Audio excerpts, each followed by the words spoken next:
Assalamualaikum warahmatullahi wabarakatuh. Salam jumpa kembali bersama AR Deson. Di video kali ini kita akan sama-sama belajar merakit sebuah power amplifier yang dijamin pasti akan sukses. Bagi saya sebagai pemula dalam perakitan sebuah power amplifier, ada poin-poin penting yang harus kita perhatikan. Oke. Lalu apa saja poin-poin penting tersebut? Namun untuk sebelumnya, bagi Anda yang kemarin-kemarin yang meminta file di layout ataupun di gambar-gambar skema rangkaian yang sudah tertera di deskripsi, misalkan yang meminta file SMPS ataupun file power yang lainnya, saya sarankan bagi Anda semua untuk tolong di subscribe terlebih dahulu supaya mudah untuk mendownloadnya atau bisa tersedia. Kalau tidak di subscribe mungkin agak susah ya, atau tidak ada pemberitahuan apa-apa, malah blank. Baik, kita kembali ke pembahasan cara membuat power amplifier supaya atau agar bisa sukses. Untuk yang pertama, mungkin poin-poinnya yang pertama, pastikan Anda untuk mempunyai gambar rangkaiannya.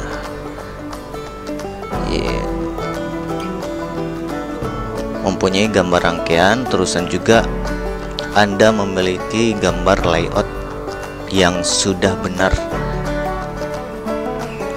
Nah, jadi pastikan Anda mempunyai gambar rangkaian, ada gambar layout, terusan juga pastinya kalau ingin membuat satu buah power amplifier, pastikan juga Anda mempunyai PCB dan komponennya. Namanya juga kita akan merakit satu buah power amplifier, pasti yang akan dibuat itu harus disediakan terlebih dahulu. Namun yang paling utama di poin ini, pastikan bahwa si gambar layout yang sudah tertera di PCB itu bahwa tampak di jalur-jalur tersebut itu tidak ada kesalahan, terutama di bagian transistor. Mungkin untuk yang lainnya di bagian resistor itu bisa dibolak-balik, tapi untuk bagian transistor, terusan bagian dioda juga, ada juga bagian kondensator, itu jangan sampai kebalik. Itu untuk poin yang pertama. Jadi Anda harus persiapkan gambar rangkaian, gambar layout, yang pastinya untuk PCB dan komponen itu pasti bakal tersedia untuk satu buah perakitan atau membuat si power amplifier tersebut. Untuk yang keduanya, poin yang kedua, pastikan komponen yang akan dipasang semuanya normal. Cara yang lebih baik, ukur semua komponen, jangan sampai ada yang drop atau short. Tentunya terutama itu di bagian transistor dan juga di bagian elko kapasitor. Sebetulnya ini semuanya juga berhubungan.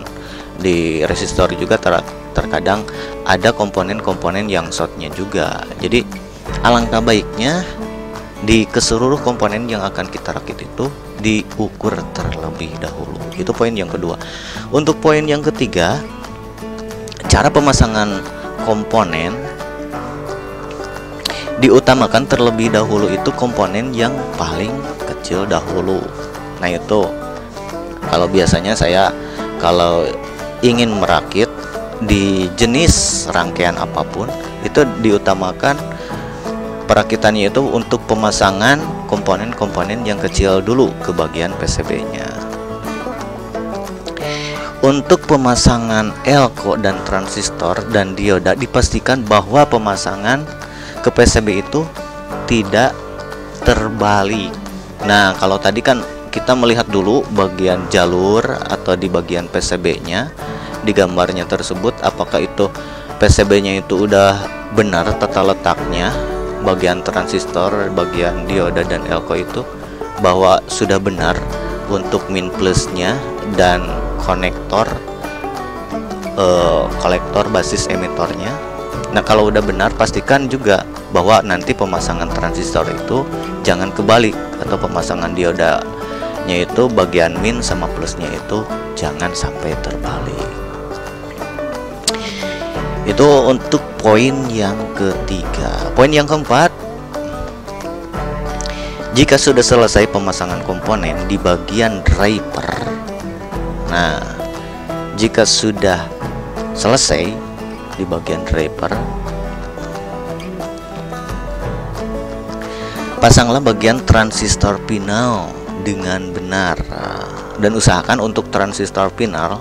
Jadi jika sudah beres semua komponennya dipasang ke bagian PCB-nya, itu kan disebutnya bagian driver dari keseluruhan di PCB. Lanjutkan untuk tahap di poin yang keempat itu, bagian pemasangan transistornya itu harus dengan benar, dan diusahakan bagian transistor yang dipasang jangan di keseluruhan, cukup untuk memasang 2 transistor di bagian min sama bagian plus. Jadi di 2 kutub saja dulu pemasangannya itu di bagian poin yang keempat itu. Cukup untuk bagian final itu menggunakan 2 transistor dulu.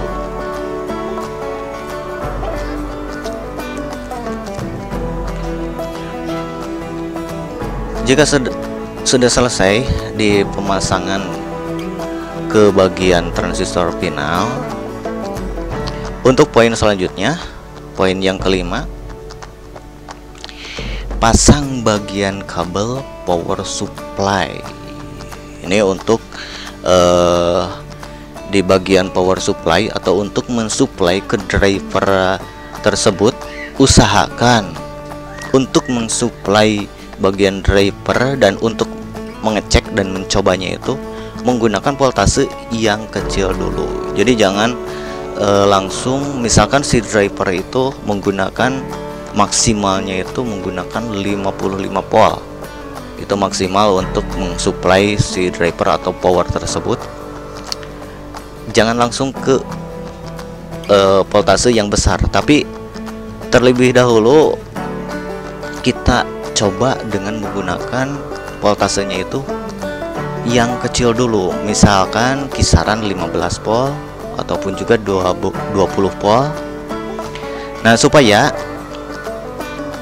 jika ada kendala di dalam jalur PCB ataupun di dalam komponen, walaupun kita tadi sudah diukur semuanya, sudah diteliti, kali aja ada yang drop ataupun ada dari jalur kesalahan, tidak akan menimbulkan kerusakan ke bagian komponen. Jadi utamakan untuk voltasenya itu kecil dahulu. Jika sudah